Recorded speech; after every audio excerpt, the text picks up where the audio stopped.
Yes, ladies and gentlemen, to enthrall the gathering, we now present you Mang Boy Chongloi for a special number. Please put it together for Mang Boy Chongloi. Make some noise. Mang Boy Chongloi yung kitay labana Zayla in ay happy kidingwa Lanu Tracy Baite. Hello. Pu Mang Boy stay sa hongkal to hanin. Amalim nan mipite ni Bonsan kuna na penguite.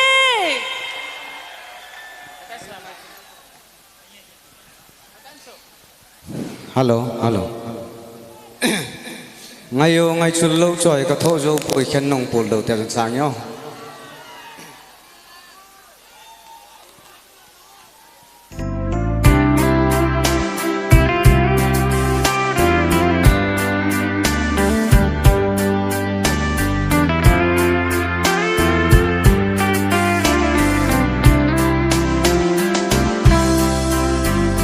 Kagel kum le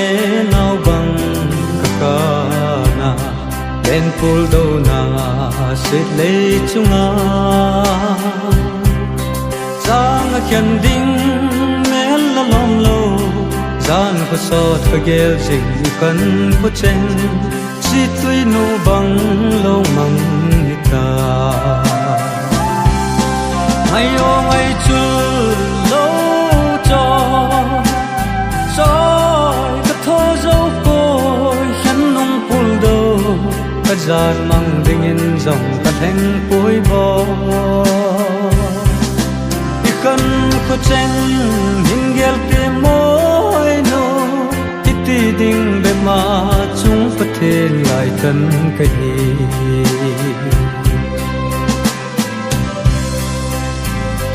Halam sol hava noi jana ki tepna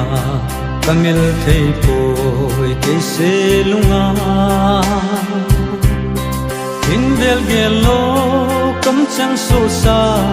na se nang pai sing sung lai ja am jang phamong nan tem ngai no ayo ngai chu lo cho soi cái thô dấu côi khăn nông pul đâu cái giàn mang đình in dòng cái thanh cối bò đi cần có chen nhìn ghel tìm môi nô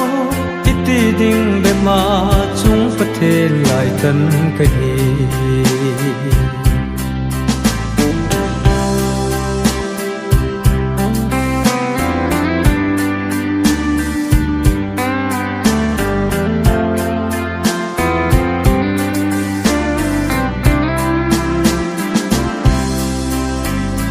khen ding mong ngã lung ghê là ngã hi lệ tâm chân phật đề hin lel chun khi băng lo hin thu hấp buồn tin sen lại nào bằng khi ôi na nghe nắng sen ngày gió cái hi lâu hầm hay ô ngày chưa lâu cho soi cái thô dấu côi khăn nông pul đâu cái giàn mang đình in dòng cái thanh cối bò đi cần có chen hình ghel tìm môi nô ít ti đình bề mà chúng phát thiên lại thân cái gì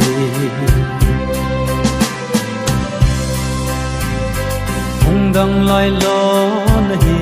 ta le ngai no malam ding go lungin gel ta tam pa thi sen lon he long chen bol ka ko to na izo hen lang ham jang phat na nin nei ngai ta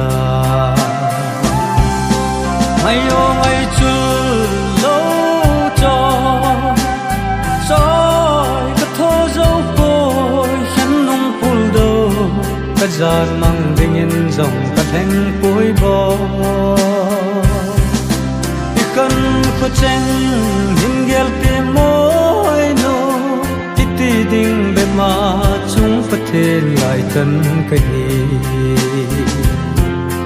iti ding ve ma chung phát thên lại tân cái